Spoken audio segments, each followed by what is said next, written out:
In travel news, for April 29th, 2025, we talk about Belgian airport strikes compounding the flight disruptions already triggered by yesterday's power outage in Spain and Portugal. But before we begin, I'm Brandon with the Adept Traveler, an award-winning travel agency that makes travel so easy. Even a blind traveler like myself can do it. And now, today in travel.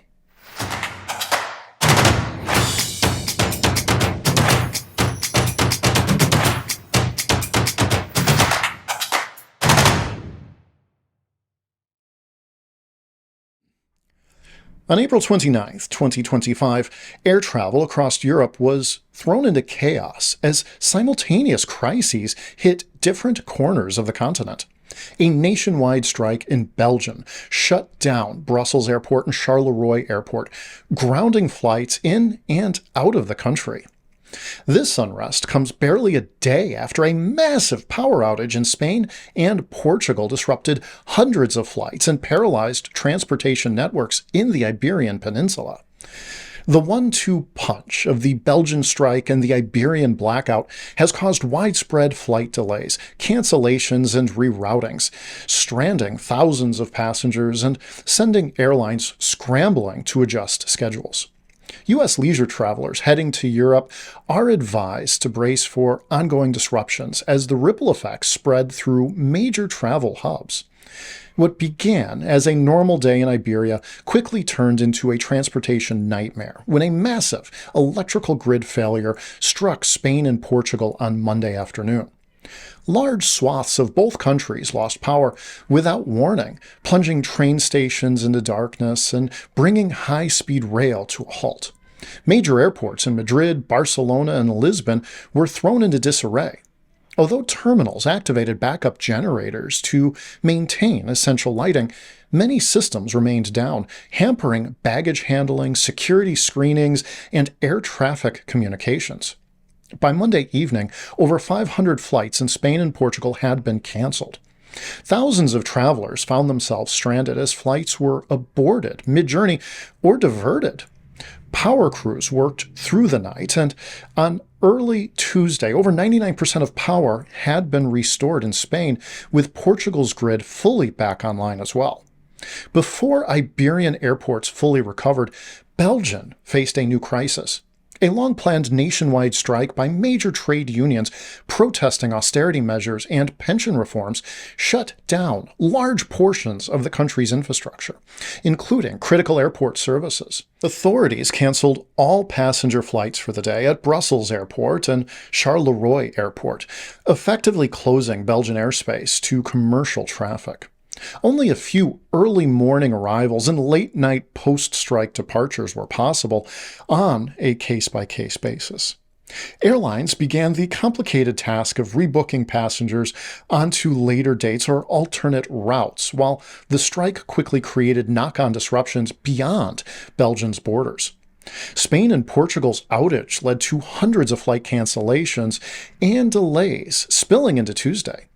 Spain's busiest airports, Madrid, Barcelona, Palma de Mallorca, and Malaga, saw wave after wave of delays as ground systems rebooted and schedules fell apart. Portugal faced a similar ordeal, with nearly half of Lisbon's departures grounded. In Belgium, the impact was even more blunt. A full-day shutdown of departing passenger flights. Under normal conditions, Brussels Airport handles roughly 60,000 travelers and nearly 500 flights on an average day. With those operations zeroed out, airlines canceled or rerouted passengers en masse. Brussels Airlines paused its hub operations entirely, estimating €5 million in lost revenue and extra costs from repeated strikes this year. International carriers scrubbed their Brussels flights and rerouted aircraft to other cities. Charleroi closure meant dozens of low-cost flights to holiday destinations were canceled. Air traffic controllers' participation in the strike required reroutes around Belgian airspace, adding delays to overflights. Monday's Iberian power failure stranded aircraft and crews scheduled to fly onward to other European destinations, delaying many Monday evening flights to North America. By Tuesday, the shutdown in Belgium added complexity. Brussels is a key European hub and Star Alliance connecting point, so travelers were rerouted through London, Paris, Amsterdam, and Frankfurt. Eurostar trains between London, Brussels, and Paris saw a surge in bookings, although Belgium's general strike also disrupted some domestic rail services.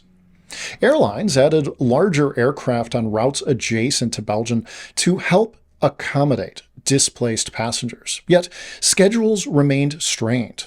Cargo operators felt the pinch as well. Brussels Airport is a major freight hub, so shipments were diverted to Amsterdam and Frankfurt, causing minor supply chain delays. The combined crisis underlines how Europe's air travel ecosystem is deeply interconnected. A disruption in one region can quickly ripple across the continent.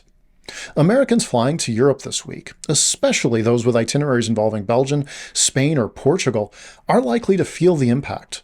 Travelers headed to Belgium could not reach Brussels or Charleroi on the strike day. U.S. carriers canceled nonstop flights, and connecting passengers were diverted to other cities with onward ground transport.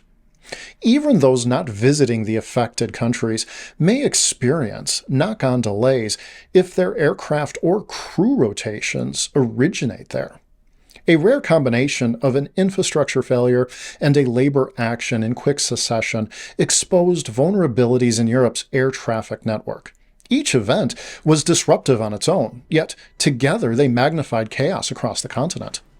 The crisis underscores the value of resilient planning for airlines and the importance of flexibility for travelers.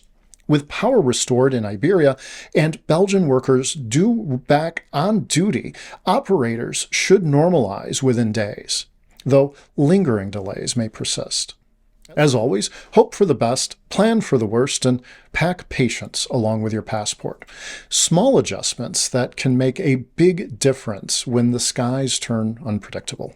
Today in Travel is brought to you by The Adept Traveler, an award-winning travel agency that specializes in making travel easier for everyone. From the novice to the expert, from the able-bodied to the disabled traveler, it's our belief that everybody deserves to travel better. Until next time, travel well, my friends.